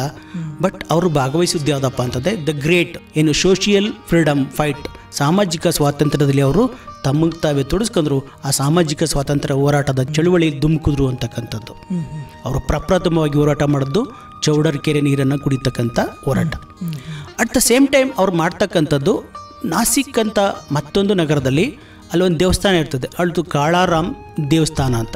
ಆ ದೇವಸ್ಥಾನದ ಪ್ರವೇಶಕ್ಕೂ ಕೂಡ ಅವರು ಬೃಹತ್ ಹೋರಾಟವನ್ನು ಮಾಡ್ತಾರೆ. ಸಮಾಜದ ತಳ ವರ್ಗಗಳ ಬಗೆಗಿನ ಸಾಮಾಜಿಕ ಹೋರಾಟದಲ್ಲಿ ತಮ್ಮನ್ನು ತಾವೇ ಬೃಹತ್ ಪ್ರಮಾಣದಲ್ಲಿ ತೊಡಗಿಸ್ಕೊಳ್ತಾರೆ. ಸರ್, ನಮ್ಮ ಭಾರತೀಯ ಸಂವಿಧಾನವನ್ನು ಒಂದು ಮಹತ್ವದ ಅಥವಾ ಪ್ರಮುಖವಾದ ಶಿಲೆ ಅಂತ ನಾವು ಭಾವಿಸಿದ್ರೆ ಸರ್, ಆ ಶಿಲೆಯನ್ನು ಕೆತ್ತಿದಂಥ ಶಿಲ್ಪಿಗಳಲ್ಲಿ ಡಾಕ್ಟರ್ BR ಅಂಬೇಡ್ಕರ್ ಅವರು ಪ್ರಮುಖ ಶಿಲ್ಪಿಗಳು. ಈ ನಿಟ್ಟಿನಲ್ಲಿ ನೋಡ್ತು ಅಂದರೆ ಸರ್, ಸಂವಿಧಾನ ರಚನೆಯಲ್ಲಾಗಿರ್ಬೋದು, ಸಂವಿಧಾನ ರಚನೆ ಸಭೆಯಲ್ಲಾಗಿರ್ಬೋದು, ಡಾಕ್ಟರ್ BR ಅಂಬೇಡ್ಕರ್ ಅವರ ಪಾತ್ರ, ಆ ಸಂವಿಧಾನದ ಮುಖಾಂತರ ಭಾರತೀಯರಲ್ಲಿ ಒಂದು ಸಮಾನತೆಯ ಒಂದು ಅಧಿಕಾರ ಹಂಚಿಕೆ ಆಗಿರ್ಬೋದು, ಆರ್ಥಿಕ ಹಂಚಿಕೆ ಆಗಿರ್ಬೋದು, ಸಾಮಾಜಿಕ ಸಮಾನತೆಯನ್ನು ತರೋ ನಿಟ್ಟಿನಲ್ಲಿ ಅವರ ಪಾತ್ರ ಹೇಗಿತ್ತು ಸರ್? ಉತ್ತಮವಾದ ಪ್ರಶ್ನೆ ಶ್ರೀಕಾಂತ್ ಅವರೇ. ನಾನು ಹೇಳಿದೆ, ಈ ಕಡೆ ಒಂದು ಕಡೆ ಡಾಕ್ಟರ್ ಅಂಬೇಡ್ಕರ್ ಅವರು ಸಾಮಾಜಿಕ ಹೋರಾಟವನ್ನು ಮಾಡ್ತಾಯಿದ್ರು, ತಮ್ಮ ಜನಗಳನ್ನು ಜಾಗೃತಿಗೊಳಿಸ್ತಕ್ಕಂಥ ಕಾರ್ಯಕ್ರಮಗಳನ್ನು ಏರ್ಪಡಿಸ್ತಾಯಿದ್ರು. ಅಟ್ ದ ಸೇಮ್ ಟೈಮ್ 1927 ಅವರು ಮುಂಬೈ ವಿಧಾನ ಪರಿಷತ್ಗೆ ನಾಮಕರಣ ಸದಸ್ಯರಾಗಿದ್ದರು. ಯಾಕೆ ಇದನ್ನು ಹೇಳ್ತಾ ಇದ್ದೀನಪ್ಪ ಅಂತಂದರೆ, ನೀವು ಸಂವಿಧಾನ ಅಂದ್ರಲ್ವಾ, ಡಾಕ್ಟರ್ ಅಂಬೇಡ್ಕರ್ ಅವರ ಜೀವನವೇ ಒಂದು ಸಂವಿಧಾನದ ರಚನೆಯೆಡೆಗಿನ ಬೃಹತ್ ಪ್ರಯಾಣ ಅಂತ ನಾವು ಕರಿಬೋದು. ಯಾಕೆ ಅಂತಂದರೆ 1928-29 ಸಮಯಕ್ಕೆ ಭಾರತಕ್ಕೆ ಒಂದು ಆಯೋಗ ಬರ್ತದೆ. ನಾನು ಹೇಳಿ, ನಾವು 1929ರಿಂದ 1950 ತನಕ ನಾವು ಗಮನಿಸಬೇಕು ಸಂವಿಧಾನ ರಚನೆಯಲ್ಲಿ. ಅದು 2 ವರ್ಷ ಆಗಿರ್ಬೋದು ಅಂತ ಜನಸಾಮಾನ್ಯರ ಅಭಿಪ್ರಾಯ ಆಗಿರ್ಬೋದು. ಆದರೆ 1930ರಿಂದ 1950ರವರೆಗೆ ಸತತ 20 ವರ್ಷಗಳ ಸಂವಿಧಾನದೆಡೆಗಿನ ಡಾಕ್ಟರ್ ಅಂಬೇಡ್ಕರ್ ಅವರ ಪ್ರಯಾಣ ಇದೆ. ಅದನ್ನು ಹಂಗೆ ನಾವು ಗಮನಿಸಬೇಕು. ಹೆಂಗೆ ಅಂದಾಗ ಒಂದು ಆಯೋಗ ಬರುತ್ತೆ ಭಾರತಕ್ಕೆ, ಅದು ಸೈಮನ್ ಆಯೋಗ. ಆ ಸೈಮನ್ ಆಯೋಗ ಏನು ಮಾಡುತ್ತಪ್ಪ ಅಂತಂದರೆ ಒಂದು 10 ವರ್ಷಕ್ಕೊಮ್ಮೆ ಭಾರತದಲ್ಲಿ ಸಾಂವಿಧಾನಿಕ ಸುಧಾರಣೆಗಳಾಗಬೇಕು ಅಂತಕ್ಕಂಥ ನಿಟ್ಟಿನಲ್ಲಿ 1911ರಲ್ಲಿ ಆಗಿದ್ದಂಥ ಒಂದು ಮಾಂಟೆಗೋ ಚೆಲ್ಮ್ಸ್ಫರ್ಡ್ ಇಸ್ವಿಗಳು ತಪ್ಪಿರ್ಬೋದು ಸಣ್ಣ ಪುಟ್ಟ, ಆ ಒಂದು ಸಂದರ್ಭಕ್ಕೆ ಅದು ಹೆಂಗಾಗಿದೆ, ಆ ಒಂದು ಸುಧಾರಣೆ ಕರೆಕ್ಟ್ ಆಗಿದೆಯಾ ಅಂತಕ್ಕಂಥ ಅಧ್ಯಯನ ಮಾಡೋಕ್ಕೆ ಸೈಮನ್ ಆಯೋಗ ಭಾರತಕ್ಕೆ ಬರ್ತದೆ. ಆ ಸೈಮನ್ ಆಯೋಗ ಬಂದಾಗ ಮುಂಬೈ ವಿಧಾನ ಪರಿಷತ್ತಿನ ಸದಸ್ಯರಾಗಿದ್ದಂಥ ಅಥವಾ MLA ಆಗಿದ್ದಂಥ ಡಾಕ್ಟರ್ ಅಂಬೇಡ್ಕರ್ ಅವರು ಆ ಆಯೋಗಕ್ಕೆ ಒಂದು ಮನವಿಯನ್ನು ಕೊಡ್ತಾರೆ. ಆ ಮನವಿಯನ್ನು ಕೊಟ್ಟಾಗ ಅದನ್ನು ಸೈಮನ್ ಆಯೋಗಕ್ಕೆ ಸಲ್ಲಿಸಿದ ಮನವಿ ಅಂತ ಕರೀತೀವಿ, ಮೆಮೊರಾಂಡಮ್. ಆ ಮನವಿಯಲ್ಲಿ ಈ ದೇಶದ ಮೂಲ ಸತ್ವ ಅಡಗಿತ್ತು, ಸಂವಿಧಾನದ ಮೂಲ ಸತ್ವ ಅಂತಕ್ಕಂಥದ್ದು. ಯಾಕಪ್ಪ ಅಂದರೆ ಆ ಮನವಿಯಲ್ಲೇ ಡಾಕ್ಟರ್ ಅಂಬೇಡ್ಕರ್ ಅವರು ಭಾರತ ಮುಂದೆ ಸ್ವಾತಂತ್ರ್ಯ ಆಗುತ್ತೆ, ನಮಗೆ ಏನೇನು ಹಕ್ಕುಗಳು ಬೇಕು, ನಮಗೇನೇನು ಸ್ವಾತಂತ್ರ್ಯ ಬೇಕು, ಅಲ್ಲಿ ಯಾವ ರೀತಿ ಇರಬೇಕು ನಮ್ಮ ಒಂದು ಅಸ್ತಿತ್ವ, ಸುಮ್ಮನೆ ನೀವು ಇಷ್ಟ ಬಂದಾಗೆ ನೀವು ಸ್ವಾತಂತ್ರ್ಯವನ್ನು ಕೊಡೋಕ್ಕೆ ಬರಲ್ಲ, ಮತ್ತು ಎಲ್ಲ ರೀತಿಯ ಪ್ರಾತಿನಿಧ್ಯ ಕೊಡಬೇಕು ನಮಗೆ, ಸಾಮಾಜಿಕ ಆರ್ಥಿಕ ರಾಜಕೀಯ ಪ್ರಾತಿನಿಧ್ಯ ಎಲ್ಲ ಅಂಶಗಳನ್ನು ಒಳಗೊಂಡಂಥ ಮನವಿಯನ್ನು ಕೊಡ್ತಾರೆ. ಕೊಟ್ಟಾಗ ಆ ಮನವಿಯನ್ನು ಸೈಮನ್ ಆಯೋಗ ಸ್ವೀಕಾರ ಮಾಡುತ್ತೆ. ಸ್ವೀಕಾರ ಮಾಡಿ ಅದು ಭಾರತದ ಎಲ್ಲ ದೊಡ್ಡ ದೊಡ್ಡ ನಾಯಕರುಗಳನ್ನು 1930, 31, 32 3 ರೌಂಡ್ ಟೇಬಲ್ ಕಾನ್ಫರೆನ್ಸ್ ಅಂತ ಕರಿತೀವಿ, ದುಂಡು ಮೇಜಿನ ಸಭೆ ಅಂತ ಲಂಡನ್ನಲ್ಲಿ ನಡೀತದೆ. ಅಲ್ಲಿಗೆ ನೀವೆಲ್ಲ ಬನ್ನಿ ಅಂತ ಭಾರತದ ಎಲ್ಲ ನಾಯಕರುಗಳನ್ನೂ ಕೂಡ ಕರ್ಕೊಂಡು ಹೋಗ್ತದೆ. ಕರೆದು ಹೋದಾಗ ಡಾಕ್ಟರ್ ಅಂಬೇಡ್ಕರ್ ಅವರು, ಯಾಕಪ್ಪ ಅಂದರೆ ಅಂಬೇಡ್ಕರ್ನು ಕರೆದ್ರು, ಯಾಕಪ್ಪ ಅಂದರೆ ಇವರು ಮನವಿಯನ್ನು ಕೊಟ್ಟಿದ್ರಲ್ಲ ಶೋಷಿತ ಸಮುದಾಯ ಪರವಾಗಿ ಕೊಟ್ಟಾಗ ನಾವು ಗಮನಿಸಬೇಕು, ಅಲ್ಲಿಂದ ಭಾರತದ ಸಂವಿಧಾನ ರಚನೆ ಪ್ರಕ್ರಿಯೆ ಏನಾಗುತ್ತೆ ಪ್ರಾರಂಭ ಆಗುತ್ತೆ. ಆ ದುಂಡು ಮೇಜಿನ ಸಭೆಗಳಲ್ಲಿ ಡಾಕ್ಟರ್ ಅಂಬೇಡ್ಕರ್ ಅವರು ಪ್ರಬಲವಾಗಿ ಮಂಡಿಸ್ತಾರೆ ತಮಗೆ ಯಾಕೆ ಹಕ್ಕುಗಳು ಬೇಕು ಮತ್ತು ಇದುವರೆಗೂ ಹೆಂಗೆ ನಿಷೇಧ ಆಗಿತ್ತು. ವಿಶೇಷವಾಗಿ ಅವರು ಮತದಾನದ ಹಕ್ಕನ್ನು ಕೇಳ್ತಾರೆ. ನಾಟ್ ಓನ್ಲಿ ಒಬ್ರಿಗಲ್ಲ, ಭಾರತದಲ್ಲಿ ಆಗ ವೋಟಿಂಗ್ ಮತದಾನ ಹಾಕಿದ್ದದ್ದು ಕೇವಲ ತೆರಿಗೆ ಯಾರು ಕಟ್ತಾರೋ ಅವ್ರಿಗೆ, ಮತ್ತು ಯಾರು BA ಪದವಿಯನ್ನು ಡಿಗ್ರಿ ಪದವಿಯನ್ನು ಅವ್ರಿಗೆ ಮಾತ್ರ ಇತ್ತು. ಅಂದರೆ 10 ಜನಕ್ಕೆ ಮಾತ್ರ 10% ಪೀಪಲ್ ಮಾತ್ರ ವೋಟ್ ಹಾಕ್ತಕ್ಕಂಥ ಹಕ್ಕಿತ್ತು. ಡಾಕ್ಟರ್ ಅಂಬೇಡ್ಕರ್ ಅವರು ಭಾರತದ ಸಮಸ್ತರಿಗೂ ಕೂಡ ವೋಟ್ ಹಾಕೋ ಹಕ್ಕು ಕೊಡಿ ಅಂತ ಏನು ನಾವು ಸಾರ್ವತ್ರಿಕ ಮತದಾನ ಪದ್ಧತಿಯನ್ನು ಪ್ರಪ್ರಥಮವಾಗಿ ಬ್ರಿಟಿಷರ ಮುಂದೆ ವಾದ ಮಾಡಿ ಎಲ್ರಿಗೂ ಕೂಡ ಭಾರತದ ಪ್ರತಿಯೊಬ್ಬರು ಕೂಡ ವೋಟು ಹಾಕೋ ಹಕ್ಕನ್ನು ಕೊಡಿಸ್ತಾರೆ ಅಂತಕ್ಕಂಥದ್ದು. At the same time doctor Ambedkar ಅವರು ಶೋಷಿತ ಸಮುದಾಯಗಳಿಗೆ ಸೋ ಕಾಲ್ಡ್ ಆವಾಗ ಅಲ್ಲಿಂದ ಪ್ರಾರಂಭ ಆಗ್ತು ಏನು SC ST ಅಂತಕ್ಕಂಥ ಒಂದು ಪದ ಲಂಡನ್ನಲ್ಲಿ 1930, 31, 32ರಲ್ಲಿ ಆ ಒಂದು SC ST ಸಮುದಾಯಗಳಿಗೆ ಪ್ರತ್ಯೇಕ ಮತದಾನ ಪದ್ಧತಿ ಕೊಡಿ ಅಂತ ಕೇಳ್ತಾರೆ. ಅಂದರೆ ಸಪ್ರೇಟ್ ಎಲೆಕ್ಟ್ರಿಸಿ, ಅಂದರೆ ನೀವು ಮತದಾನ ಮಾಡಬೇಕಾದ್ರೆ ನಮಗೊಂದು ಸಪ್ರೇಟ್ ಬೂತನ್ನು ಇಟ್ಟು ನಮ್ಮ ಒಂದು ಸಮುದಾಯದ ನಾಯಕರುಗಳನ್ನು ನಾವೇ ಆಯ್ಕೆ ಮಾಡ್ಕೋಬೇಕು ಅಂತಕ್ಕಂಥ ಸಿಸ್ಟಮನ್ನು ಕೊಡಿ ಅಂತ ಕೇಳ್ತಾರೆ. ದುರಂತ ಅಂತಂದರೆ ಪೂನಾ ಒಪ್ಪಂದ ಅಂತ ಕರಿತೀವಿ. ಆ ಒಪ್ಪಂದದಲ್ಲಿ ಅಂಬೇಡ್ಕರ್ ಅವರು ತಮ್ಮ ಸಮುದಾಯ ಹಕ್ಕುಗಳನ್ನು ಬಿಟ್ಕೊಟ್ಬಿಟ್ರು, ತಮ್ಗೇನು ಸಿಕ್ತೋ ಅದನ್ನು ಮಾತ್ರ ಪಡ್ಕೊಂಡ್ರು. ಬಟ್ ಆ ಅಂಬೇಡ್ಕರ್ ಅವರು ಕೇಳಿದ್ದಂಥ ಎಲ್ಲ ಹಕ್ಕುಗಳು ಸಿಕ್ಕಿದ್ರೆ ಅವರು ತುಂಬ ದೊಡ್ಡ ಸ್ಥಾನಕ್ಕೆ, ಅಂದರೆ ಈ ದೇಶದ ಶೋಷಿತ ಸಮುದಾಯಗಳು ಇನ್ನೂ ಹೆಚ್ಚಿನ ಪ್ರಮಾಣದಲ್ಲಿ ಅಭಿವೃದ್ಧಿನ ಹೊಂದಿರ್ತಂತ. ಸೊ ತದನಂತರ ಪೂನಾ ಒಪ್ಪಂದ ಜಾರಿಯಾಗುತ್ತೆ. 1935ರಲ್ಲಿ ಆ ಒಂದು ಪೂನಾ ಒಪ್ಪಂದದಲ್ಲಿ ಆದಂಥ ಒಪ್ಪಂದಗಳು ದುಂಡು ಮೇಜಿನ ಸಭೆಗಳ ಪರಿಣಾಮ ಅದರ ಎಲ್ಲ ಅಂಶಗಳನ್ನು ಒಳಗೊಂಡು 1935ರಲ್ಲಿ ಒಂದು ಕಾಯ್ದೆ ಜಾರಿಯಾಗುತ್ತೆ. ಅದನ್ನು ನಾವು ಭಾರತ ಸರ್ಕಾರದ ಕಾನೂನು ಅಂತ ಕರಿತೀವಿ, ಗೌರ್ಮೆಂಟ್ ಇಂಡಿಯಾ ಆ್ಯಕ್ಟ್ ಅಂತ.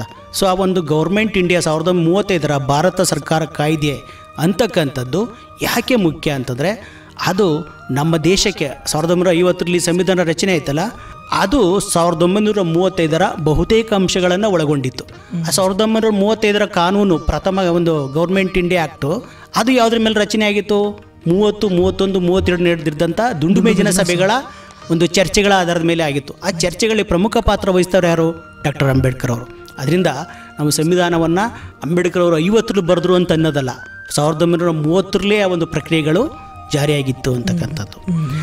ಸಂಕಟದಲ್ಲಿ ಬಂದೆ ಆಗಿ ಆಧಾರ, ನಿನ್ನಿಂದ ಅಸಮಾನತೆ ಈಗ ದೂರ, ನೀ ತೋರಿದ ದಾರಿಲಿ ದೇಶ ಸಾಗಿದೆ, ಸೂರು ನೀರು ಭೇದವೀಗ ದೂರವಾಗಿದೆ. ನಾಯಕ ನೀನು ಭೀಮರ, ಮಹಾನಾಯಕ ನೀನು ಭೀಮರ. ನೆಕ್ಸ್ಟು 1935ರ ಭಾರತ ಸರ್ಕಾರದ ಕಾಯ್ದೆ ಜಾರಿ ನಂತರ 1937ರಲ್ಲಿ ಇಡೀ ದೇಶದಾದ್ಯಂತ ಸಾರ್ವತ್ರಿಕ ಚುನಾವಣೆ ನಡೀತದೆ. ನಡೆದಾಗ 1937ರಲ್ಲಿ ಅಂಬೇಡ್ಕರ್ ಅವರು ತಮ್ಮದೇ ಸ್ವಂತ ಒಂದು ಪಕ್ಷವನ್ನು ಸ್ಥಾಪಿಸಿರ್ತಾರೆ, ಇಂಡಿಪೆಂಡೆಂಟ್ ಲೇಬರ್ ಪಾರ್ಟಿ ಅಂತ. ಆ ಇಂಡಿಪೆಂಡೆಂಟ್ ಲೇಬರ್ ಪಾರ್ಟಿ ವತಿಯಿಂದ ಮಹಾರಾಷ್ಟ್ರ ಪ್ರಾಂತ್ಯದಲ್ಲಿ, ರಾಜ್ಯದಲ್ಲಿ, ಅಥವಾ ಆಗ ಅದನ್ನು ಮುಂಬೈ ಪ್ರಾಂತ್ಯ ಅಂತ ಕರಿತಿದ್ರು, ಈಗ ರಾಜ್ಯ ಅಂತ ಕರಿತೀವಿ, ಆವಾಗ ಪ್ರಾಂತ್ಯ ಅಂತ ಕರಿತಿದ್ರು. ಅವರು 17 ಸ್ಥಾನಗಳಿಗೆ ಸ್ಪರ್ಧಿಸಿ 14 ಜನ ವಿನ್ ಆಗ್ತಾರೆ ತಮ್ಮ ಪಕ್ಷದಿಂದ. ಸೊ 14 ಜನ ವಿನ್ ಆದ ಕಾರಣದಿಂದಾಗಿ ತಕ್ಷಣ ಅರ್ಥ ಆಗುತ್ತೆ ಬ್ರಿಟಿಷರಿಗೆ, ಡಾಕ್ಟರ್ ಅಂಬೇಡ್ಕರ್ ಅವರು 14 ಜನರನ್ನು ತಮ್ಮ ಪಕ್ಷದಿಂದ ಗೆಲ್ಲಿಸಿದ್ದಾರೆ ಅಂತಂದರೆ ಇವರು ಶೋಷಿತ ಸಮುದಾಯಗಳ ಒಬ್ಬ ಪ್ರಬಲ ನಾಯಕರು, ಇಡೀ ದೇಶಕ್ಕೆ ಇವರು ಬೇಕಾಗಿದ್ದಾರೆ ಅಂದ್ಬಿಟ್ಟು 1939ರಲ್ಲಿ ಮಹಾಯುದ್ಧ ನಡೀತದೆ. ಮಹಾಯುದ್ಧ ನಡೆದಾಗ ಆ ಅಂಬೇಡ್ಕರ್ ಅವರ ಗೆದ್ದಿರ್ತಾರಲ್ಲ ಎಲೆಕ್ಷನಲ್ಲಿ, ಅದು 2 ವರ್ಷಗಳ ನಂತರ ಏನಾಗುತ್ತೆ, ಯುದ್ಧದ ಕಾರಣದಿಂದಾಗಿ ಎಲ್ಲ ಸದಸ್ಯರ ಸದಸ್ಯತ್ವ ರದ್ದಾಗುತ್ತೆ. ನೆಕ್ಸ್ಟ್ 1942ರಲ್ಲಿ ಬ್ರಿಟಿಷ್ ಸರ್ಕಾರ ಏನು ಮಾಡುತ್ತೆ, ಡಾಕ್ಟರ್ ಅಂಬೇಡ್ಕರ್ ಅವ್ರನ್ನ ತಮ್ಮ ಮಂತ್ರಿಮಂಡಲಕ್ಕೆ ಮಂತ್ರಿಯಾಗಿ ಸೇರಿಸ್ಕೊಳ್ಳುತ್ತೆ, ಕಾರ್ಮಿಕ ಮಂತ್ರಿಯಾಗಿ. ಈಗಿನ ಕೇಂದ್ರ ಸರ್ಕಾರ ಏನಿದೆ ಅದರ ಒಂದು ಮಂತ್ರಿಯಾಗಿ ಆ ಒಂದು ಸಂಪುಟ ದರ್ಜೆ ಸಚಿವರಾಗಿ 1942ರಲ್ಲಿ ಸೇರ್ತಾರೆ. 1942ರಿಂದ 46ರವರೆಗೆ ಬಾಬಾ ಸಾಹೇಬ್ ಅಂಬೇಡ್ಕರ್ ಅವರು ಬ್ರಿಟಿಷ್ ಕೇಂದ್ರ ಸರ್ಕಾರದಲ್ಲಿ ಆ 4 ವರ್ಷಗಳು ಮಂತ್ರಿಯಾಗಿರ್ತಾರೆ. ಆ ಮಂತ್ರಿಯಾಗಿದ್ದಾಗ ಅವರು ಕಾರ್ಮಿಕ ಇಲಾಖೆ ಜೊತೆಗೆ ನೀರಾವರಿ ಮತ್ತು ಲೋಕೋಪಯೋಗಿ ಇಲಾಖೆಗಳ ಜವಾಬ್ದಾರಿಯನ್ನು ಕೂಡ ವಹಿಸ್ಕೊಂಡು ಆ 4 ವರ್ಷಗಳ ಮಂತ್ರಿಗಿರಿ ಅವಧಿಯಲ್ಲಿ ಅಂಬೇಡ್ಕರ್ ಮಾಡ್ತಾರಲ್ಲ, ಅದು ಬೃಹತ್ ಸಾಧನೆ. ಉದಾಹರಣೆಗೆ ಬಾಕ್ರಾನಂಗಲ್ ಡ್ಯಾಮ್ ಅದರ ಒಂದು ವಿನ್ಯಾಸವನ್ನು, ಅದರ ಒಂದು ಕಟ್ಟಕ್ಕೆ ಪ್ರಮುಖ ಕಾರಣಕರ್ತರು ಬಾಬಾ ಸಾಹೇಬ್ ಅಂಬೇಡ್ಕರ್ ಅವರು. ಆ ದಾಮೋದರ ಕಣಿವೆ ಯೋಜನೆ ಅಂತ ಏನು ಹಿರಾಕುಡ್ ನದಿಗೆ ಅಣೆಕಟ್ಟು ಕಟ್ತಾರೆ, ಅದು ಕೂಡ ಅಂಬೇಡ್ಕರ್ ಅವರ ಒಂದು ಯೋಜನೆ. ಆ ಒಂದು 4 ವರ್ಷಗಳ ಅವಧಿಯಲ್ಲೇ ಬಂದಂತಹ ಒಂದು ಯೋಜನೆ, ಅದು ಹಿರಾಕುಡ್ ಡ್ಯಾಮ್, ಬಾಕ್ರಾನಂಗಲ್ ಡ್ಯಾಮ್. ಇದನ್ನು ಒಂದು ಕಟ್ಟಕ್ಕೆ ಮೂಲ ಪ್ರೇರಣೆ ಅಥವಾ ನಿರ್ಮಾತೃ ಯಾರು ಅಂತ ನಾವು ಕರಿಬೋದು ಅಂದರೆ ಡಾಕ್ಟರ್ ಅಂಬೇಡ್ಕರ್ ಅವರು. ಮತ್ತು ಭಾರತಕ್ಕೆ ಈಗ ನಾವು ಗ್ರಿಡ್ ವ್ಯವಸ್ಥೆ ಅಂತ ಕರಿತೀವಿ, ಅವರು ವಿದ್ಯುತ್ ಸಚಿವರು ಕೂಡ ಆಗಿದ್ದರು. ಗ್ರಿಡ್ ಸಿಸ್ಟಮನ್ನು, ವಿದ್ಯುತ್ ವಿತರಣೆಯಲ್ಲಿ ಗ್ರಿಡ್ ಸಿಸ್ಟಮನ್ನು ಜಾರಿಗೆ ತಂದವರು ಅದು ಡಾಕ್ಟರ್ ಅಂಬೇಡ್ಕರ್ ಅವರು. ಮತ್ತು ಅವರಿಗೆ ಕಾರ್ಮಿಕರ ಬಗ್ಗೆ ವಿಶೇಷವಾದ ಒಲಿವಿತ್ತು. ಕೋಲಾರದ KGF ಕೂಡ ಅವರು ಸಚಿವರಾಗಿ ಆ ಸಂದರ್ಭದಲ್ಲಿ ಬಂದು ಆ KGFನ 2000 ಅಡಿ ಇರ್ತಕ್ಕಂಥ ಆಳದ ಗಣಿಗೆ ಕಾರ್ಮಿಕರ ಜೊತೆ ಇಳಿದು ಅಲ್ಲಿ ಕಾರ್ಮಿಕರ ಕಷ್ಟ ಸುಖಗಳನ್ನ ವಿಚಾರಿಸ್ತಾರೆ. ಮುಖ್ಯವಾಗಿ ಆ ಕಾಲದಲ್ಲಿ ಕಾರ್ಮಿಕರು 10 ಗಂಟೆ 15 ಗಂಟೆ ದುಡಿಬೇಕಾಗಿತ್ತು. ಬಾಬಾ ಸಾಹೇಬ್ ಅಂಬೇಡ್ಕರ್ ಏನು ಮಾಡ್ತಾರೆ, 8 ಗಂಟೆಗಳ ಒಂದು ದುಡಿಯುವ ಅವಧಿ, ಪಾಳಿ ಪದ್ಧತಿ ಅಂತ ಕರಿತೀವಿ. 1ನೇ ಪಾಳಿ, 2ನೇ ಪಾಳಿ, 3ನೇ 8 ಗಂಟೆಗಳ ಆ ಒಂದು ಪಾಳಿ ಪದ್ಧತಿಯನ್ನು ಕಾರ್ಮಿಕರಿಗೆ ಜಾರಿ ತಂದವರು ಡಾಕ್ಟರ್ ಅಂಬೇಡ್ಕರ್ ಅವರು. ಆಮೇಲೆ ಈಗ ನಾವು ಏನು UPSC ಅಂತ ಕರಿತೀವಿ, ಯೂನಿಯನ್ ಪಬ್ಲಿಕ್ ಸರ್ವಿಸ್ ಕಮಿಷನ್, ಅದನ್ನು ಸ್ಟಾರ್ಟ್ ಮಾಡಿದವರು ಕೂಡ ಡಾಕ್ಟರ್ ಅಂಬೇಡ್ಕರ್ ಅವರು. ಆ 4 ವರ್ಷಗಳ ಅವಧಿಯಲ್ಲಿ ಸಾಕಷ್ಟು ಕೆಲಸವನ್ನು ಮಾಡ್ತಾರೆ. 1946ರವರೆಗೆ 1947ಕ್ಕೆ ಭಾರತಕ್ಕೆ ಸ್ವಾತಂತ್ರ್ಯ ಬರ್ತದೆ. ಬಂದಾಗ ಬ್ರಿಟಿಷರು ಆಗಸ್ಟ್ 15ರಲ್ಲಿ ಹೋಗೋಕ್ಕೆ ಹೋಗ್ತಾರೆ. ಬಟ್ ಆ ಹೋಗೋಕ್ಕಿಂತ ಮೊದಲು ಅವರು ಸಂವಿಧಾನವನ್ನು ರಚನೆ ಮಾಡ್ತಕ್ಕಂಥ ಒಂದು ಪ್ರಕ್ರಿಯೆಗೆ ಚಾಲನೆಯನ್ನು ಕೊಟ್ಟಿರ್ತಾರೆ, ಒಂದು ಚುನಾವಣೆಗಳ ಮೂಲಕ. ಆ ಒಂದು ಚುನಾವಣೆ ಪ್ರಕ್ರಿಯೆಯಲ್ಲಿ ಅಂಬೇಡ್ಕರ್ ಅವರು ಸಂವಿಧಾನ ಸಭೆ ಅಂತ ಏನು ಕರಿತೀವಿ, ಆಮೇಲೆ ಅದು ಲೋಕಸಭೆ ಆಯಿತು. ಆ ಸಂವಿಧಾನ ಸಭೆಗೆ 1946ರಲ್ಲೇ ಆಯ್ಕೆ ಆಗ್ತಾರೆ. ಆಯ್ಕೆಯಾಗಿ 1946 ಏಪ್ರಿಲ್ 29ರಂದು ಆ ಒಂದು ಸಮಿತಿ ರಚನೆ ಆಗುತ್ತೆ, ಸಂವಿಧಾನದ ಕರಡು ಸಮಿತಿ ಅಂತ. ಆ ಕರಡು ಸಮಿತಿಗೆ ಡಾಕ್ಟರ್ ಅಂಬೇಡ್ಕರ್ ಅವರು ಅಧ್ಯಕ್ಷರಾಗ್ತಾರೆ. ಸೊ ಅಧ್ಯಕ್ಷರಾಗಿ ತಾವು ಏನೇನು ಜ್ಞಾನವನ್ನು ಗಳಿಸಿದ್ರೋ ಅಷ್ಟೂ ಜ್ಞಾನವನ್ನು ಅವರು ಸಂವಿಧಾನ ರಚನೆಗೆ ಏನು ಮಾಡ್ತಾರಪ್ಪ ಅಂತಂದರೆ ನಮಗೆ ತಾವೇ ಏನು ಮಾಡ್ತಾರೆ, ಅರ್ಪಿಸ್ಕೊಳ್ತಾರೆ. ಒಂದು ಕಡೆ ಕಾನೂನು ಪದವಿ ಪಡೆದಿರು, ಅರ್ಥಶಾಸ್ತ್ರ, ರಾಜ್ಯಶಾಸ್ತ್ರ ಎಲ್ಲ ಪದವಿಗಳನ್ನ ಪಡೆದಿರು, ಮತ್ತು ಪ್ರಪಂಚದ ಎಲ್ಲ ದೇಶಗಳ ಸಂವಿಧಾನವನ್ನು ಅಧ್ಯಯನ ಮಾಡಿದರು. ಮತ್ತು ದೇಶದ ಸಂವಿಧಾನ ರಚನೆಗೆ ಮೂಲ ಕಾರಣವಾಗಿದ್ದಂಥ ಸೈಮನ್ ಆಯೋಗ ಕೂಡ ಅವ್ರ ಮನವಿಯನ್ನು ಕೊಟ್ಟಿದ್ದರು, ಮತ್ತು 3 ವರ್ಷಗಳು ನಡೆದ ದುಂಡು ಮೇಜಿನ ಸಭೆಯಲ್ಲಿ ಭಾಗವಹಿಸಿದರು. ಸೊ ಅದರಿಂದ ಅವರಿಗೆ ಸಂವಿಧಾನದ ಒಂದು ಬರೀತಕ್ಕಂಥ ಒಂದು ವೈಯಕ್ತಿಕ ಅವರಿಗೆ ಆಸಕ್ತಿ ಇತ್ತು. ಆ ಒಂದು ಆಸಕ್ತಿ ಅವ್ರಿಗೆ ಏನಾಗುತ್ತೆ, ಫಲವನ್ನು ಕೊಡ್ತು. ಹೆಂಗೆಪ್ಪ ಅಂತಂದರೆ, ಈಗ ನಾವು ಯಾವ ಕೆಲಸವನ್ನು ತೊಡಗಿಸ್ಕೊಳ್ತೀವಿ ಅಲ್ಲಿ ನಮ್ಗೆ ಅವಕಾಶ ಹುಡುಕಿ ಬಂದೇ ಬರುತ್ತೆ ಅಲ್ವಾ. ಹಂಗೆ ಆಗ ಸ್ವಾತಂತ್ರ್ಯ ಬಂದಾಗ 1947ರ ಪ್ರಾರಂಭದಲ್ಲಿ, ಇನ್ನೂ ಸ್ವಾತಂತ್ರ್ಯ ಬಂದಿಲ್ಲ, ಆಗಲೇ 1946 ಡಿಸೆಂಬರ್ ತಿಂಗಳಲ್ಲಿ ದೆಹಲಿಯಲ್ಲಿ ದೊಡ್ಡ ಸಭೆ ನಡೀತಿದೆ. ಅದನ್ನು ನಾವು ಕಾನ್ಸ್ಟಿಟ್ಯೂಷನ್ ಸಭೆ ಅಂತ ಕರಿತೀವಿ, ಕಾನ್ಸ್ಟಿಟ್ಯೂಷನ್ ಹಾಲ್ ಅಂತ ಈಗಲೂ ಕರಿತೀವಿ. ಅಲ್ಲಿ ಸಭೆ ನಡೆದಾಗ 290ಕ್ಕೂ ಹೆಚ್ಚು ಸದಸ್ಯರು ಸಭೆ ಸೇರ್ತಾರೆ. ಎಲ್ಲರೂ ಮಾತಾಡ್ತಾರೆ ಸಂವಿಧಾನ ಹಿಂಗಿರಬೇಕು ಅಂತ. ಆದರೆ ಅಂಬೇಡ್ಕರ್ಗೂ ಕೂಡ ಮಾತಾಡೋಕ್ಕೆ ಅವಕಾಶ ಬರ್ತದೆ. ಆಗ ಬಾಬಾ ಸಾಹೇಬ್ ಅಂಬೇಡ್ಕರ್ ಅವರು ಇಡೀ ದೇಶದ ಸಂವಿಧಾನ ಹೇಗಿರಬೇಕು ಅಂತಕ್ಕಂಥ ಸತತ 1 ದಿನದ ತಮ್ಮ ಭಾಷಣದಲ್ಲಿ ಇಡೀ ಸಭೆಗೆ ಮನವರಿಕೆ ಮಾಡಿಕೊಡ್ತಾರೆ. ಭಾರತದ ಸಂವಿಧಾನ ಹೆಂಗಿರಬೇಕು, ಮೂಲಭೂತ ಹಕ್ಕುಗಳು ಏನಿರಬೇಕು, ಮೂಲಭೂತ ಕರ್ತವ್ಯ ಏನು, ಮತ್ತು ನಿರ್ದೇಶ ತತ್ವಗಳು ಅಂದರೆ ಏನು, ಎಲ್ಲವನ್ನು ಕೂಡ ವಿಶದವಾಗಿ ಹೇಳ್ತಾರೆ. ಒಕ್ಕೂಟ ವ್ಯವಸ್ಥೆ ಅಂದ್ರೇನು ಎಲ್ಲವನ್ನು ಕೂಡ. ಆಗ ಸಭೆಯ ಸದಸ್ಯರು ಮಂತ್ರಮುಗ್ಧಾಗ್ತಾರೆ. ಯಾವ ಮಟ್ಟಿಗಪ್ಪ ಅಂತಂದರೆ, ಅಂಬೇಡ್ಕರ್ ಅವರನ್ನ ನಾವು ಸಂವಿಧಾನ ರಚನೆಗೆ ತೊಡಗಿಸ್ಕೊಳ್ಬೇಕು, ಅವರೆಲ್ಲ ಜ್ಞಾನವನ್ನು ಬಳಸ್ಕೋಬೇಕು ಅಂತ ಎಲ್ಲರಿಗೂ ಅರ್ಥ ಆಗುತ್ತೆ. ಸ್ವತಃ ಮಹಾತ್ಮ ಗಾಂಧಿ, ರಾಜೇಂದ್ರ ಪ್ರಸಾದ್ ಎಲ್ರಿಗೂ ಅರ್ಥ ಆಗುತ್ತೆ. ಯಾಕಪ್ಪ ಅಂತಂದ್ರೆ ನಾವು ಜ್ಞಾನಕ್ಕೋಸ್ಕರ ಅಲ್ಲಿ ಹುಡುಕಾಡ್ತಿದ್ವಿ. ಇಲ್ಲ, ನಮ್ಮ ಎದುರುಗಡೆನೇ ಈ ಒಂದು ತಮ್ಮ ಪ್ರಬುದ್ಧವಾದ ನುಡಿಗಳ ಮೂಲಕ ಅಂಬೇಡ್ಕರ್ ತೋರಿಸ್ಕೊಟ್ರಲ್ಲ. ಮತ್ತು ಸಂವಿಧಾನ ರಚನೆಯ ಪ್ರಕ್ರಿಯೆಯಲ್ಲೂ ಬಾಬಾ ಸಾಹೇಬ್ ಅಂಬೇಡ್ಕರ್ ಅವರು 1947ರಲ್ಲಿ ದೇಶಕ್ಕೆ ಒಂದು ಕಡೆ ಸ್ವಾತಂತ್ರ್ಯ ಬರ್ತಾ ಇರ್ತದೆ. At the same time Ambedkar ಅವರು ಬರೀತಾ ಓದ್ತಾ ಸಂವಿಧಾನಗಳನ್ನು ಅಧ್ಯಯನ ಮಾಡ್ತಾ ಎಲ್ಲ ದೇಶದ ಕಾನೂನುಗಳನ್ನು ಅಧ್ಯಯನ ಮಾಡ್ತಾ ತಂಪಾಡ್ತಾವು ಸೈಲೆಂಟಾಗಿ ಸಂವಿಧಾನ ರಚನೆಗೆ ಮಾಡೋಕ್ಕೆ ತೊಡಗಿಸ್ಕೊಳ್ತಾರೆ. ಮತ್ತು ನಾನು ಮೊದಲು ಹೇಳಿದಂಗೆ ಅವರು ಕರಡೂರು ಸಮಿತಿಯ ಅಧ್ಯಕ್ಷರಾಗಿ 1949 ನವೆಂಬರ್ 26ರಂದು ಈ ದೇಶಕ್ಕೆ ಅತ್ಯಂತ ಬೃಹತ್ ಒಂದು ಲಿಖಿತ ಸಂವಿಧಾನವನ್ನು ಅರ್ಪಿಸ್ತಾರೆ ಅಂತಕ್ಕಂಥದ್ದು. ಸೊ ಅಂಬೇಡ್ಕರ್ ಅವರು ಅರ್ಪಿಸಿದಂತಹ ಒಂದು ಸಂವಿಧಾನ 1950 ಜನವರಿ 26ರಂದು ಜಾರಿಗೆ ಬಂತು ಅಂತಕ್ಕಂಥದ್ದು. ಸರ್, ಕೊನೆಯದಾಗಿ ಡಾಕ್ಟರ್ BR ಅಂಬೇಡ್ಕರ್ ಅವರು ಭಾರತೀಯರಲ್ಲಿ ಒಂದು ಸಾಮಾಜಿಕ, ಆರ್ಥಿಕ ಹಾಗೂ ರಾಜಕೀಯ ಸಮಾನತೆಯನ್ನು ತರೋ ನಿಟ್ಟಿನಲ್ಲಿ ಸಂವಿಧಾನ ರಚನೆಯಲ್ಲಿ ತೊಡಗಿಸಿಕೊಳ್ಳೋದಾಗಿರ್ಬೋದು, ವಿವಿಧ ರೀತಿಯ ಸಭೆ ಸಮಾರಂಭಗಳಲ್ಲಿ ಭಾಗವಹಿಸೋದ್ರ ಜೊತೆಗೆ ಸಂವಿಧಾನವನ್ನು ಜಾರಿಗೆ ತಂದು ತಮ್ಮ ಕನಸಿನ ಭಾರತವನ್ನು ನಿರ್ಮಾಣ ಮಾಡೋ ನಿಟ್ಟಿನಲ್ಲಿ ಭಾರತೀಯರಿಗೆ ಕೊಟ್ಟಂಥ ಈ ಸ್ವಾತಂತ್ರ್ಯ ಸಂವಿಧಾನದಲ್ಲಿ ಅವರ ಕಂಡಂಥ ಭಾರತ ಪ್ರಸ್ತುತದಲ್ಲಿ ಎಷ್ಟು ಅಸ್ತಿತ್ವವನ್ನು ಪಡ್ಕೊಂಡಿದೆ ಸರ್. ಈ ಅಸ್ತಿತ್ವವನ್ನು ಪಡ್ಕೊಳ್ಳೋ ನಿಟ್ಟಿನಲ್ಲಿ ಡಾಕ್ಟರ್ BR ಅಂಬೇಡ್ಕರ್ ಅವರ ಕನಸಿನ ಭಾರತವನ್ನು ನಿರ್ಮಾಣ ಮಾಡೋ ನಿಟ್ಟಿನಲ್ಲಿ ಭಾರತೀಯರ ಕರ್ತವ್ಯ ಏನಿರುತ್ತೆ ಅನ್ನೋ ಕುರಿತು ನಮ್ಮ ಜನಧ್ವನಿ ಕೇಳುಗರಿಗೆ ಹಾಗೂ ಸಮುದಾಯ ಜನತೆಗೆ ಕೊನೆಯದಾಗಿ ಏನು ಸಂದೇಶವನ್ನು ಕೊಡೋದಕ್ಕೆ ಇಷ್ಟಪಡ್ತೀರಾ ಸರ್? ಡಾಕ್ಟರ್ ಅಂಬೇಡ್ಕರ್ ಅವರ ಪ್ರಸ್ತುತ ಕಾಲಮಾನದಲ್ಲಿ ಅಸ್ತಿತ್ವ ಉತ್ತಮವಾದ ವಿಚಾರ ತಾವು ಕೇಳಿದಂಥದ್ದು. ಯಾಕೆ ನಾವು ಡಾಕ್ಟರ್ ಅಂಬೇಡ್ಕರ್ ಅವರು ಭಾರತದ ಚರಿತ್ರೆಯಲ್ಲಿ ಅಥವಾ ಪ್ರಪಂಚದ ಚರಿತ್ರೆಯಲ್ಲಿ ಒಂದು ವಿಶೇಷ ಒಂದು ಗ್ರೇಟ್ ಸ್ಟೆಪ್ ಅಂತ ಕರಿತೀವಿ, ಒಂದು ವಿಶೇಷ ಮಗ್ಗುಲು ಯಾಕೆ ಆಗ್ತಾರೆ? ಮತ್ತು ಈಗಲೂ ಕೂಡ ಪ್ರಪಂಚದಾದ್ಯಂತ ಎಲ್ಲರೂ ಕೂಡ ಯಾಕೆ ಡಾಕ್ಟರ್ ಅಂಬೇಡ್ಕರ್ನ ಇದು ಮಾಡ್ತಾವ್ರೆ ಅಂತಂದರೆ, ಯಾವಾಗ ಡಾಕ್ಟರ್ ಅಂಬೇಡ್ಕರ್ ಅವರು ಶೋಷಿತ ಸಮುದಾಯಗಳ ಪರ ಧ್ವನಿ ಎತ್ತಿದ್ರು, ಸಂವಿಧಾನದಲ್ಲಿ ಒಂದು ಹಕ್ಕುಗಳನ್ನು ಪಡೆದ್ರು, ಆಗ ಸಮಾಜದ ಇತರೆ ಜನಗಳಿಗೂ ಸುಮಾರು ನಾವು ಒಂದು 50% ಇರ್ತಕ್ಕಂಥ ನಾವು OBC ಅಂತ ಕರಿತೀವಿ. ಒಟ್ಟು 100%ದಲ್ಲಿ 5% ಮಾತ್ರ ಆಲ್ರೆಡಿ ಮೇಲ್ಪದರವನ್ನು ತಲುಪಿದ್ರು. ನಮ್ಗೆ ಮೊದಲೇ ಗೊತ್ತು 1901ರಲ್ಲೇ. ಇನ್ನು 95ರಲ್ಲಿ 20% ಜನ ಅಂಬೇಡ್ಕರ್ ಮೂಲಕ ಹಕ್ಕುಗಳನ್ನು ಪಡೆದ್ರು. ಹಿಂಗೆ ಪಡಿತಾ ಇದ್ದಂಗೆ ಉಳಿದವರೆಲ್ಲರೂ ಏನಾದ್ರಪ್ಪ ಅಂದರೆ ಎಚ್ಚೆತ್ಕೊಂಡ್ರು, ಓ ನಮಗೂ ಕೂಡ ಹಕ್ಕುಗಳು ಬೇಕು, ಜಾಗೃತಿ ಬೇಕು ಅಂತಕ್ಕಂಥದ್ದು ಅರ್ಥ ಆಯಿತು. ಆವಾಗ ಏನು ಮಾಡಿದ್ರು, 50% ಇರ್ತಕ್ಕಂಥ OBCಗಳು, ಅದರ್ ಬ್ಯಾಕ್ವರ್ಡ್ ಕಾಸ್ಟ್, ಅವರು ಕೂಡ ತಮಗೂ ಕೂಡ ಹಕ್ಕುಗಳು ಬೇಕು ಅಂತಕ್ಕಂಥ ಹೋರಾಟಗಳನ್ನು ಆರಂಭ ಮಾಡಿದ್ರು. ತದನಂತರ ಮಂಡಲಾಯುಗದಲ್ಲಿ ಮೀಸಲಾತಿಯನ್ನು ಕೂಡ ಪಡೆದ್ರು. ಅದು ಎಲ್ಲ OBC ಅಂತ ಏನು ಕರಿತೀವಿ ನಾವು, ಪ್ರವರ್ಗ 1, ಪ್ರವರ್ಗ 2 ಮತ್ತು ಕೆಟಗರಿ 3A, ಕೆಟಗರಿ 3B ಅಂತ ನಾವೇನು ಕರಿತೀವಿ ಈಗ, ಅದೆಲ್ಲ ಮೀಸಲಾತಿ ಬರೋಕ್ಕೆ ಕಾರಣ ಏನಪ್ಪ ಅಂತಂದರೆ ಅಂಬೇಡ್ಕರ್ ಅವರು ಪಡೆದಂಥ SC/ST ಮೀಸಲಾತಿ. ಯಾವಾಗ ಒಬ್ಬರು ಒಂದು ಈ ಕಡೆ ದಿಕ್ಕಿದೆ, ಇಲ್ಲಿ ವಿಮೋಚನಾ ಮಾರ್ಗ ಇದೆ ಅಂತ ಒಬ್ಬರು ತೋರಿಸ್ಕೊಟ್ಟಾಗ ಇತರರೆಲ್ಲರೂ ಏನಾದರೂ ಆ ಮಾರ್ಗವನ್ನು ಈಗಲೂ ಅನುಸರಿಸ್ತಾರೆ. ನಮಗೆ ಇದು ಬೇಕು ಅಂತ ಕೇಳೋಕ್ಕೆ ಮೂಲ ಕಾರಣ ಅಂದು ಅಂಬೇಡ್ಕರ್ ಅವರು ಕೇಳಿರ್ತಕ್ಕಂಥ ರೀತಿ ಮತ್ತು ಪಡೆದು ಯಶಸ್ಸಾಗಿರ್ತಕ್ಕಂಥ ರೀತಿ. ಯಾವತ್ತೂ ಕೂಡ ನಾವು ನಮ್ಮ ಹಕ್ಕುಗಳಿಗಾಗಿ ಹೋರಾಟ ಮಾಡಬೇಕು ಅಂತಕ್ಕಂಥ ಪ್ರಜ್ಞೆ ಮನುಷ್ಯರಲ್ಲಿ ಸದಾಕಾಲ ಇರ್ತದೆ. ಇನ್ನು ಮುಂದಿನ 1000 ವರ್ಷಗಳ ಕಾಲ ಇರ್ತದೆ. ಆ 1000 ವರ್ಷಗಳ ಕಾಲ ಕೂಡ ಡಾಕ್ಟರ್ ಅಂಬೇಡ್ಕರ್ ಅವರು ಕೇವಲ ಒಂದು ಸಮುದಾಯಕ್ಕೆ ಸೀಮಿತ ಆಗಲ್ಲ, ಎಲ್ರಿಗೂ ಏನಾಗ್ತಾರೆ, ಅವರು ಪ್ರಸ್ತುತ ಆಗೇ ಆಗ್ತಾರೆ. ಅವರು ನೆನೆಸ್ಕೊಳ್ಳದೇ ಇರ್ಬೋದು, ಬಟ್ ಅವ್ರಿಗೆ ಗೊತ್ತಾಗುತ್ತೆ, as Ambedkar has got rights, therefore we must fight for our community rights ಅಂತಕ್ಕಂಥದ್ದು ಜನಗಳಿಗೆ ಗೊತ್ತಾಗುತ್ತೆ ಅಂತಕ್ಕಂಥದ್ದು. ನಮ್ಮ ಕೇಳುಗರಿಗೆ ನಾವೇನು ಸಂದೇಶ ಕೊಡ್ಬೋದು ಅಂತಕ್ಕಂಥದ್ದು, ನಾನಾದರೂ ಕೊಡ್ತಕ್ಕಂಥದ್ದೇನಪ್ಪ ಅಂತಂದರೆ, ದಯವಿಟ್ಟು ನಮ್ಮ ಕೇಳುಗರು ಅವರಲ್ಲಿ ಅಲ್ಪ ಸ್ವಲ್ಪನಾರ ಜನನ ಸರಿ ಮಾಡಬೇಕಾದ ಕೆಲಸ ಏನಪ್ಪ ಅಂತಂದರೆ, ದಯವಿಟ್ಟು ಜಾತಿ ಭೇದವನ್ನು ಮಾಡಬೇಡಿ. ಜಾತಿ ಇರಲಿ, ನಾವು ಜಾತಿನ ನಾವು ಹೋಗ್ಲಾಡ್ಸೋಕ್ಕಾಗಲ್ಲ. ಎಲ್ಲರೂ ಅವ್ರವ್ರ ಜಾತಿ ಹೆಸರು ಒಂದೊಂದು ಡಿಫ್ರೆಂಟ್ ಜಾತಿ ಇರ್ತದೆ. ಅದೇನು ತಪ್ಪೇನಿಲ್ಲ, ಅನುಕೂಲಗಳನ್ನು ಪಡೆಯೋಕ್ಕೆ ಅಥವಾ ಏನೋ ಒಂದಕ್ಕೆ ಇರ್ತದೆ ಆಚರಣೆಗಳಿಗೋಸ್ಕರ, ಅಂದರೆ ಸಾಂಸ್ಕೃತಿಕ ಆಚರಣೆಗಳು. ಬಟ್ ಮತ್ತೊಂದು ಜಾತಿಯನ್ನು ನೀವೇನು ಮಾಡಬಾರ್ದು, ತಾರತಮ್ಯದಿಂದ ನೋಡಬಾರ್ದು. ಆ ಮತ್ತೊಂದು ಜಾತಿಯನ್ನು ತಾರತಮ್ಯದಿಂದ ನೋಡ್ತಕ್ಕಂಥದ್ದು ನಾವೇನು ಕರಿತೀವಿ, ಜಾತಿ ಭೇದ ಅಂತ ಕರಿತೀವಿ.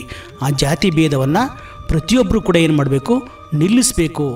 ಅಥವಾ ನಿಲ್ಸೋಕ್ಕಾಗಲಿಲ್ಲ ಸರ್ ನಮ್ಮ ಕೈಲಿ ಅಂತಂದರೆ ಹಂತವಾಗಿ ಆದರೂ ಏನು ಮಾಡಬೇಕು, ಅದನ್ನು ಕಡಿಮೆ ಮಾಡ್ತಾ ಬರಬೇಕು.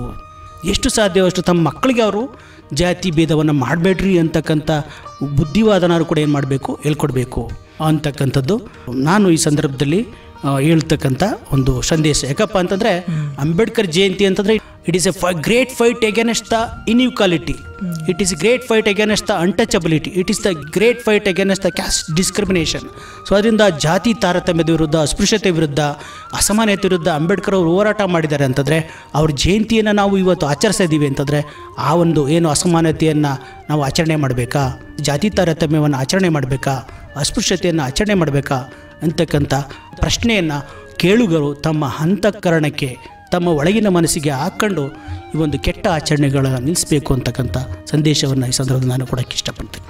ಬಹಳ ಸಂತೋಷ. ತುಂಬಾ ಉಪಯುಕ್ತ ಹಾಗೂ ಸಮುದಾಯದ ಜನತೆಗೆ ಅವಶ್ಯಕವಿರುವಂಥ ಸ್ಫೂರ್ತಿದಾಯಕ ವಿಚಾರಗಳನ್ನು ಒಳಗೊಂಡಂತೆ ಡಾಕ್ಟರ್ BR ಅಂಬೇಡ್ಕರ್ ಅವರ ಜನನದಿಂದ ಹಿಡಿದು ಬಾಲ್ಯದಲ್ಲಿ ಅವರು ಯಾವ ರೀತಿ ಶಿಕ್ಷಣವನ್ನು ಮುಂದುವರಿಸಲಿಕ್ಕೆ ಹೊರಟಂಥ ಸಂದರ್ಭದಲ್ಲಿ ಸಮುದಾಯದಲ್ಲಿ ಎದುರಾದಂಥ ಅಸ್ಪೃಶ್ಯತೆಯ ಸಾಮಾಜಿಕ ಪಿಡುಗಿನ ಸಮಸ್ಯೆಯನ್ನು ಎದುರಿಸಿ ವಿದೇಶಕ್ಕೆ ಹೋಗಿ ಅಲ್ಲಿ ಉನ್ನತ ಶಿಕ್ಷಣವನ್ನು ಪಡೆದು ಬಂದು ಸಾಮಾಜಿಕ ಸ್ವಾತಂತ್ರ್ಯವನ್ನು ಕೊಡಿಸೋ ನಿಟ್ಟಿನಲ್ಲಿ ಭಾರತದಲ್ಲಿ ಮಾಡಿದಂಥ ಹೋರಾಟ ಆಗಿರ್ಬೋದು, ರಾಜಕೀಯವಾಗಿ ಮಾಡಿದಂಥ ಹೋರಾಟ ಆಗಿರ್ಬೋದು, ರಾಜಕೀಯ ಕ್ಷೇತ್ರಗಳಲ್ಲಿ ಅವರು ತಂದಂಥ ಬದಲಾವಣೆ ಆಗಿರ್ಬೋದು, ಸಂವಿಧಾನ ರಚನಾ ಸಭೆಯಲ್ಲಿ ಅವರು ತೋರಿಸ್ಕೊಂಡಂಥ ರೀತಿ ಆಗಿರ್ಬೋದು, ಸಂವಿಧಾನದ ಮುಖಾಂತರ ಪ್ರಸ್ತುತವಾಗಿ ಅವರ ಅಸ್ತಿತ್ವ ಯಾವ ರೀತಿ ಇದೆ, ಭವಿಷ್ಯದಲ್ಲಿ ಅವರ ಅಸ್ತಿತ್ವವನ್ನು ನಾವು ಯಾವ ರೀತಿ ಕಾಪಾಡ್ಕೋಬೇಕು ಅನ್ನೋದು ಕುರಿತು ಒಟ್ಟಾರೆಯಾಗಿ ಡಾಕ್ಟರ್ BR ಅಂಬೇಡ್ಕರ್ ಅವರ ಸಮಗ್ರ ಸ್ಫೂರ್ತಿದಾಯಕ ವಿಚಾರ ಹಾಗೂ ಮಾಹಿತಿಗಳನ್ನು ಇಂದಿನ ಕಾರ್ಯಕ್ರಮದಲ್ಲಿ ತಾವು ಭಾಗವಹಿಸಿ ನಮಗೆ ಹಾಗೂ ನಮ್ಮ ಕೇಳುಗರಿಗೆ ತಿಳಿಸ್ಕೊಡೋದಕ್ಕೆ ತಮಗೆ ತುಂಬ ಹೃದಯದ ಧನ್ಯವಾದಗಳನ್ನು ತಿಳಿಸೋದಕ್ಕೆ ಇಷ್ಟಪಡ್ತೀನಿ ಸರ್. Thank you. ಜೈ ಭೀಮ್, ನಮೋ ಬುದ್ಧಾಯ. ಪ್ರಿಯ ಕೇಳುಗರೆ, ಇದುವರೆಗೂ ನೀವು ಕೇಳ್ತಾ ಇದ್ರಿ ಡಾಕ್ಟರ್ BR ಅಂಬೇಡ್ಕರ್ ಅವರ ಜಯಂತಿಯ ವಿಶೇಷ ಕಾರ್ಯಕ್ರಮದಲ್ಲಿ ಡಾಕ್ಟರ್ BR ಅಂಬೇಡ್ಕರ್ ಅವರ ಜೀವನ ಚರಿತ್ರೆ ಹಾಗೂ ಭಾರತಕ್ಕೆ ಹಾಗೂ ಭಾರತೀಯರಿಗೆ ಅವರು ನೀಡಿದಂತಹ ಪ್ರಮುಖ ಕೊಡುಗೆಗಳ ಕುರಿತು ಇದುವರೆಗೂ ಮಾಹಿತಿಯನ್ನು ಹಂಚಿಕೊಂಡಂಥವರು ಮೈಸೂರಿನ ಪ್ರಗತಿಪರ ಲೇಖಕರಾದಂಥ ಶ್ರೀಯುತ ರಘೋತ್ತಮ ಹೋಬಾರ್ ಅವರು. ಇದಾಗಿತ್ತು ಇವತ್ತಿನ ಅಂಬೇಡ್ಕರ್ ಜಯಂತಿಯ ವಿಶೇಷ ಕಾರ್ಯಕ್ರಮ. ಮತ್ತೊಮ್ಮೆ ತಮ್ಮೆಲ್ಲರಿಗೂ ಡಾಕ್ಟರ್ BR ಅಂಬೇಡ್ಕರ್ ಜಯಂತಿಯ ಶುಭಾಶಯಗಳನ್ನು ತಿಳಿಸುತ್ತಾ ಇಲ್ಲಿಗೆ ಇವತ್ತಿನ ಕಾರ್ಯಕ್ರಮವನ್ನು ಮುಕ್ತಾಯ ಮಾಡ್ತಾ ಇದ್ದೀನಿ. ಮತ್ತೆ ಮತ್ತೊಂದು ವಿಶೇಷ ಕಾರ್ಯಕ್ರಮದಲ್ಲಿ ಆ ದಿನದ ವಿಶೇಷತೆ ಕುರಿತು ತಮ್ಮನ್ನು ಮತ್ತೆ ಭೇಟಿಯಾಗ್ತೀನಿ. ಅಲ್ಲಿಯವರೆಗೂ ಕೇಳ್ತಾ ಇರಿ ಜನಧ್ವನಿ. ಇದು ನಿಮ್ಮ ನೆಚ್ಚಿನ ಹಾಗೂ ಮೈಸೂರಿನ ಮೊಟ್ಟಮೊದಲ ಸಮುದಾಯ ರೇಡಿಯೋ ಕೇಂದ್ರ 90.8 ಕಂಪನಾಂಕದಲ್ಲಿ ಸರಗೂರಿನಿಂದ ಪ್ರಸಾರವಾಗುತ್ತಿದೆ. ನಮಸ್ಕಾರ.